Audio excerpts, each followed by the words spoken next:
Bonjour et bienvenue sur la chaîne l'Oracle de Tani. Alors, aujourd'hui, on va faire le tirage qui va être le même que celui que j'ai fait dimanche dernier, mais du point de vue de l'autre personne, en fait. Ça va être un petit peu que me réserve cette relation, comment je me sens dans cette relation, mais de son point de vue à il ou à elle. Donc, voilà. Alors, pour ça, j'ai pris le tarot du royaume caché pour son énergie et le résultat. Par contre, j'ai pris le Nicoletta Cecoli pour ses peurs, ses blocages. Alors, il y a beaucoup de femmes qui regardent la chaîne, qui sont plutôt avec un homme. Et je me suis dit que c'était bien de prendre un tarot avec une énergie peut-être un peu plus féminine, justement. Et on a le Santa Muerte pour les attentes, les envies. Et on aura à nouveau une carte du tarot du royaume caché pour le résultat. Et comme avec le tirage précédent, une carte du Wisdom of the House of Night Oracle pour voilà, donner un petit peu une appréciation un petit peu plus générale du tarot. Pardon. Alors, on va commencer tout de suite. Je prends mes cartes. Voilà. Alors, on va voir son énergie dans cette relation. J'ai une carte de tomber, on va tout de suite la prendre. Je vais tirer les cartes déjà de guidance et l'oracle en tire en dernier, donc voilà. Ensuite, je crois que j'avais tiré les attentes, donc ça va être le Santa Muerte. Hop.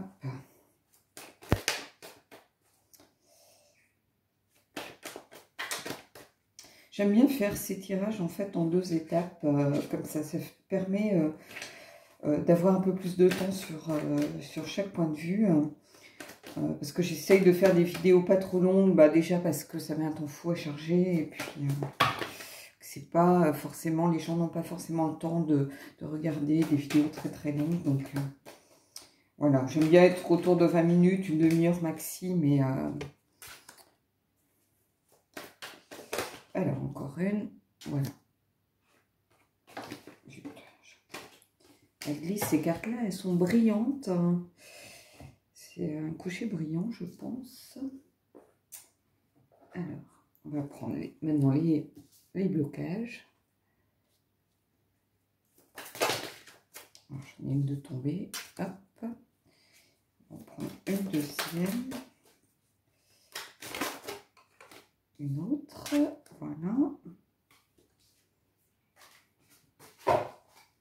Et on va reprendre le tarot des royaumes cachés que j'aime beaucoup et qui a déjà donné sa carte. Donc voilà.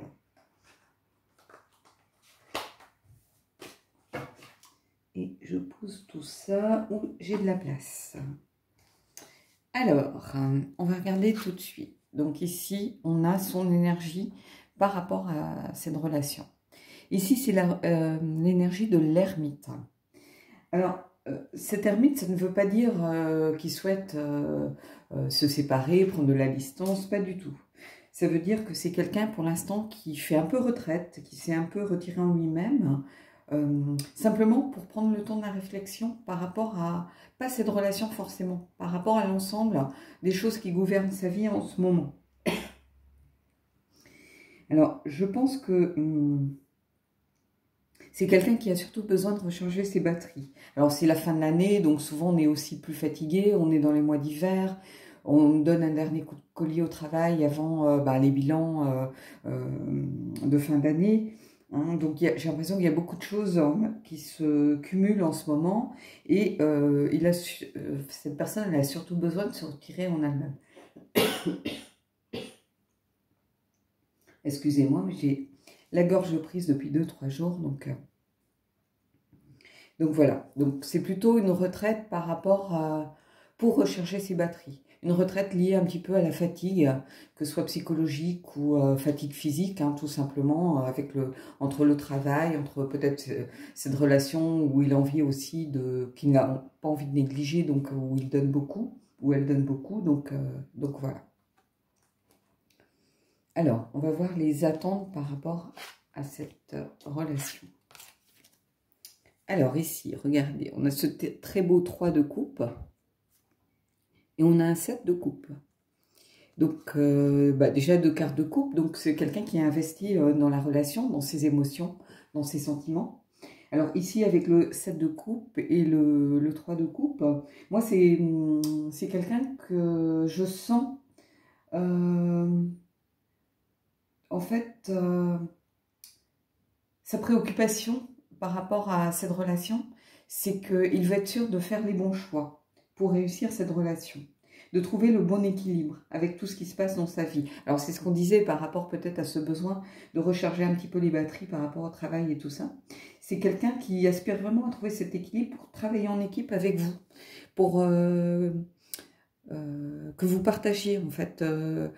Ça c'est la carte, vous savez, de la célébration, du travail en équipe, de la joie, des festivités. Alors oui, bien sûr, on est dans les énergies, si vous regardez ce tirage au moment où il est fait, donc on est dans les énergies Noël, donc c'est la famille, la célébration, les amis, les fêtes. Mais c'est aussi quelqu'un qui a envie de retrouver cette communion en fait avec vous dans sa relation. Hein. Et pour cela, bon, vous savez que le 7 de coupe, c'est la carte du choix, en sachant qu'on voit plusieurs choix possibles, mais en réalité qu'il n'y a qu'un choix qui est celui du cœur. Hein. Et lui, il veut vraiment être sûr de faire les bons choix par rapport à la vie que vous souhaitez mener, par rapport à ce que vous envisagez pour votre relation. Donc, c'est une personne qui vraiment est consciente qu'il y a des choix à faire pour trouver cet équilibre. Peut-être qu'il vous fait défaut pour l'instant, peut-être que c'est une personne qui s'est beaucoup dédiée à son travail sur la fin de l'année, parce que, voilà, on le sait tous. Ou peut-être c'est peut-être quelqu'un aussi qui est en recherche d'emploi, tout simplement, et qui a envie de débuter l'année en se disant, voilà, ça y est, j'ai enfin trouvé. Donc, c'est quelque chose qui lui prenait du temps. Cette relation à l'emploi, au travail, c'est quelque chose qui lui a pris du temps à la fin de l'année. Et maintenant, il a envie de faire des choix un peu plus liés à ses sentiments, un peu plus liés à son cœur, à sa relation.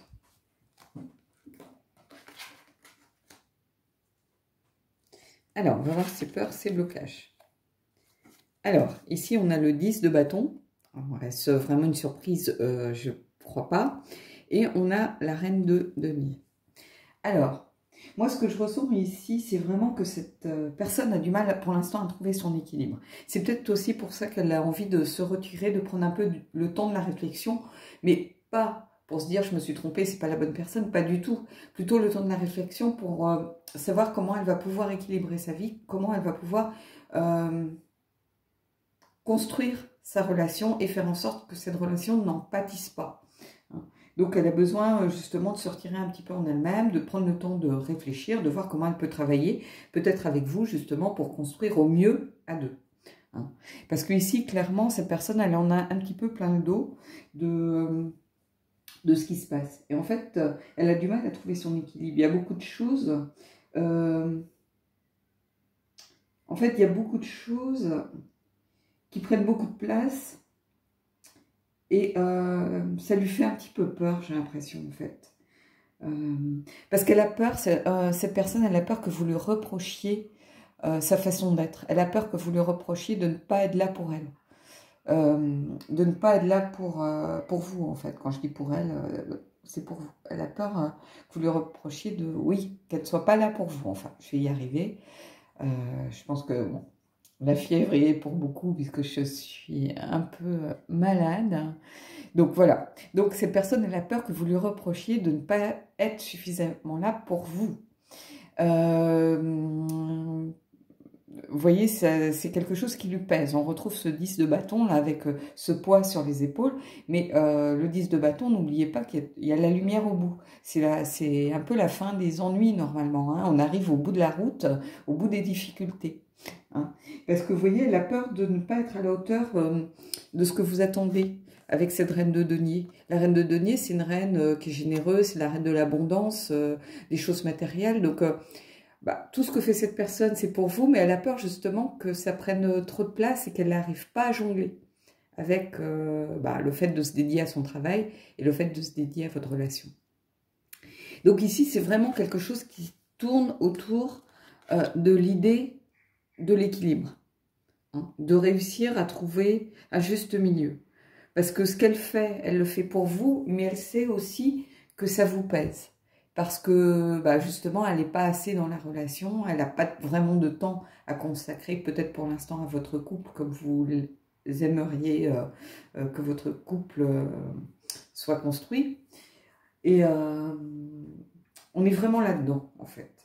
Donc ici, on va voir un petit peu la carte du résultat, la carte, ce que ça implique, en fait. Oh, regardez, on a le roi de bâton. Regardez ce roi de bâton. Ce roi de bâton, c'est quelqu'un de conviction. C'est quelqu'un qui, quand il prend une décision, il s'y tient. C'est quelqu'un de passionné, qui n'est pas hésitant. Il prend juste en fait le temps de la réflexion, donc avec cette ermite, hein, on retrouve un petit peu le pendant, hein, voilà. Il prend le temps de la réflexion, mais quand il a décidé, c'est ça et pas autre chose. Hein. Et c'est quelqu'un de confiance. Mais c'est aussi quelqu'un qui attend beaucoup des autres, qui a beaucoup d'exigences. Bah, il attend en fait à hauteur de ce qu'il va donner. Donc comme c'est quelqu'un d'exigeant avec lui-même, il attend aussi beaucoup des autres. Et c'est quelqu'un qui n'est pas dans l'hésitation. Il va être dans la réflexion au départ. C'est-à-dire que s'il faut prendre 6 mois pour se décider, il prendra 6 mois. Une fois qu'il a décidé, il ne revient pas sur sa parole. Donc c'est quelqu'un de loyal en fait. Donc c'est une très belle carte, c'est une carte que j'aime beaucoup par rapport à ce jeu, le roi de bâton. Je l'aime moins dans d'autres jeux, mais ici c'est quelqu'un que j'aime beaucoup parce que c'est quelqu'un de loyal. Et pour moi, la loyauté, c'est quelque chose de très important. Donc c'est une relation avec du potentiel, c'est une relation où j'ai l'impression que vous, comme lui, vous savez où vous voulez aller. Alors après, la difficulté, ça va être de trouver l'équilibre qu'on a ici. Ici, c'est vraiment le thème de l'équilibre. De votre côté, c'était plutôt la peur de se tromper. C'était plutôt la peur d'être allé trop vite. Ici, c'est vraiment trouver l'équilibre entre le travail, entre peut-être la recherche d'emploi pour les gens qui sont en recherche d'emploi, mais entre le monde du travail et votre couple. Donc, j'ai l'impression que ce sont vraiment deux tirages qui viennent un petit peu se compléter. Ce sont des belles énergies, hein, voilà, avec beaucoup de potentiel, beaucoup de positivité. Hein. Les peurs, c'est plutôt des peurs tournées vers vous, c'est-à-dire la peur de ne pas vous donner assez, la peur de ne pas être à la hauteur de vos exigences ou de vos attentes. Donc c'est quelqu'un qui est plutôt tourné vers vous, et c'est quelque chose que je trouve très beau. Alors, on va tirer une carte du Wisdom of the House of Night. J'aimerais bien qu'il y en ait une qui tombe. Ah, ça y est, j'en ai une. Voilà.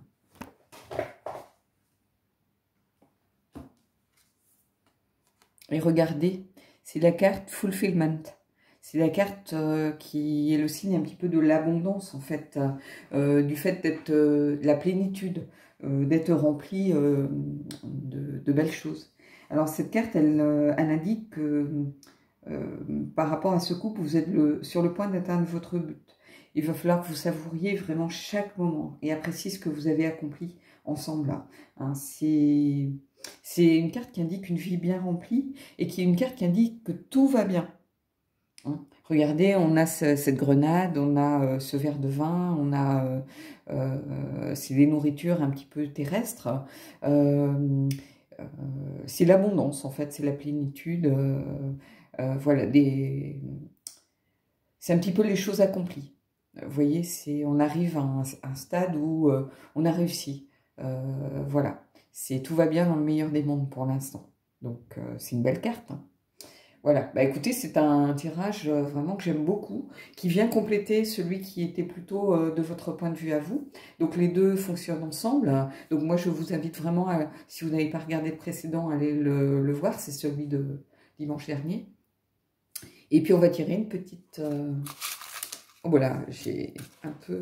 je vais les remettre. On va essayer. Allez.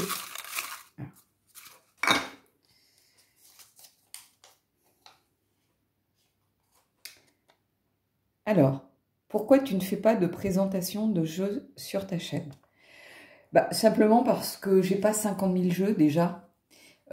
Contrairement à certaines de mes collègues qui font ça beaucoup mieux que moi, qui font ça très bien, je ne reçois pas de jeux de maison d'édition par exemple, ou, ce qui est normal puisque moi je ne les présente pas. Donc, et puis je ne veux pas rentrer non plus.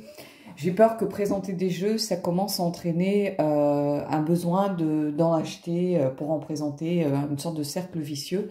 Moi, je veux pas du tout rentrer là-dedans. Moi, je veux continuer à acheter des jeux parce que quelque chose m'attire en eux. Là, j'ai acheté un jeu récemment qui était sur ma wishlist depuis des lustres. Je vous le présenterai quand le moment viendra. Oui, je m'y suis connectée parce qu'il m'a appelé comme les autres jeux que j'ai.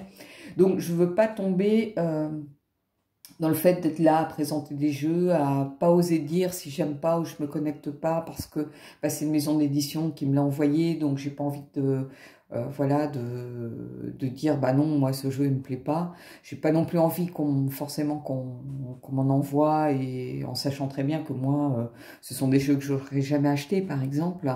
Bah, tous ces jeux à base de petits textes, moi c'est des jeux où je me connecte pas. Mais c'est mon avis à moi, ça veut pas dire que ces jeux ne sont pas bien ou ne valent rien, pas du tout. C'est-à-dire que ça correspond pas à mon sens esthétique, en fait. Et moi, pour qu'un jeu me parle, faut qu'il me parle au niveau du graphisme, faut qu'il me parle, voilà. Tout simplement. Donc, il m'arrivera de présenter des jeux, mais dans le cadre de questions, par exemple, comme je vous ai montré des cartes du Marielle, ou comme je vous montrerai d'autres jeux, si on me demande quel est ton jeu ou ton oracle préféré, ou quel est le jeu voilà, qui te semble le plus ancré, ou des choses comme ça, je vous montrerai le jeu que j'ai et qui correspond, mais je ne ferai pas des revues ou des unboxing de jeux sur ma chaîne. Voilà. Bon, bah écoutez, j'espère avoir répondu à la question. J'espère que ce tirage vous aura plu et je vous dis à bientôt pour un prochain tirage.